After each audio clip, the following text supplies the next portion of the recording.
కోత్వాల్గూడలో ప్రస్తుతం జరుగుతున్న కూల్చివేత చర్యలు రాఘవ కన్స్ట్రక్షన్కు సంబంధించినవి కావు అని చెప్పని పెట్టిండ్రు.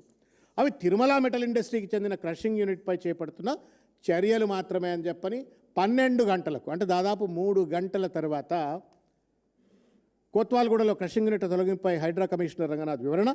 కోత్వాల్గూడలో తొలగించిన అక్రమ క్రషింగ్ యూనిట్ తిరుమల మెటల్ ఇండస్ట్రీకి చెందింది. రాఘవ స్టోన్ క్రషర్ యూనిట్ తొలగించామని తప్పుడు ప్రచారం జరిగింది అని చెప్పని రంగనాథ్ గారు అప్పుడు పెట్టిందేమో మీడియా గ్రూప్లో పెట్టింది ఆయన PRO. I don't think that without the permission of the Hydraa commissioner PRO would have not kept it. Ranganath గారు, you have to explain to the people, ఈ 3 గంటల కాలంలో నిన్ను ఎవరు బెదిరించినారు? ఎవరికి భయపడి నువ్వు ఈ రిజాయిండర్ ఇచ్చినావు? ఎవరికి భయపడి? మా ప్రవీణ్ అన్ననే అక్కడ రాఘవ కన్స్ట్రక్షన్ సంబంధించిన కంటైనర్ పైన పెయింట్ వేస్తే ఆ పెయింట్ నాయన చేయితో తుడిపి చూపెట్టిండు. ఏమరా నాయనా మీరు, ఇగో ఇది కథ, ఏమరా నాయనా మీరు రాఘవ కన్స్ట్రక్షన్ కంటైనర్ ఉంటే దీనికి పెయింట్ వేసి ఎవరిని మభ్యపెట్టాలనే ప్రయత్నం చేస్తున్నారు అని చెప్పని దాన్ని చెడిపేసి మరి మా కృషాంక్ ఇలా జైల్లో ఉన్నాడు. మా కృషాంక్, మా ప్రవీణ్ అన్న ఇద్దరు కలిసి దీన్ని చూపెట్టినరు. ఇది when we went fact finding commission ఆధారంగా పోయిన తర్వాత. సిగ్గుందా మీకేమైనా? రాజ్యాంగబద్ధమైన పదవుల్లో ఉన్నారా మీరేమైనా? నీతి, నిజాయితీ, ఇంగితం, విఘ్నత ఏమైనా ఉన్నదా మీకు? అసలు ఏం నేర్చుకోవాలి మిమ్మల్ని తరాలు? లేదా మిమ్మల్ని చూసి అధికారులు ఏం నేర్చుకోవాలా?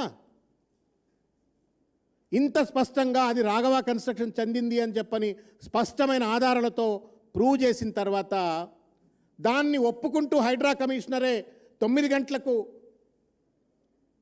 మీడియా గ్రూపుల్లో వార్తలు పెట్టిన తర్వాత, ప్రెస్ నోట్ రిలీజ్ చేసిన తర్వాత 12 గంటలకు ఏం జరిగింది? Was there an under table transaction? Was there an illegal intimidation or criminal intimidation against the Hydraa commissioner? ఏం జరిగింది? దేనికి హైడ్రా కమిషనర్ లొంగిపోయి ఈ రిజాయిండర్ ఇచ్చిండో తెలంగాణ సమాజానికి సమాధానం చెప్పాలని చెప్పని నేను కోరుతా ఉన్నాను. దిస్ ఇస్ అట్లీస్ట్ నేను తప్పు చేసినాడు, మా పిఆర్ఓ తప్పు చేసినాను కూడా చెప్పట్లేడు.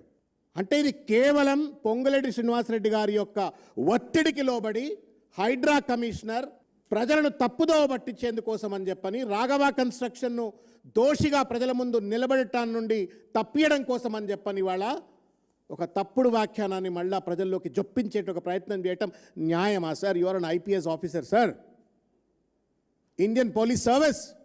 You are not a servant to Ponguleti Srinivasa Reddy, you are a servant to the constitution. ఇంకా చాలా సర్వీస్ కూడా ఉంది మీకు.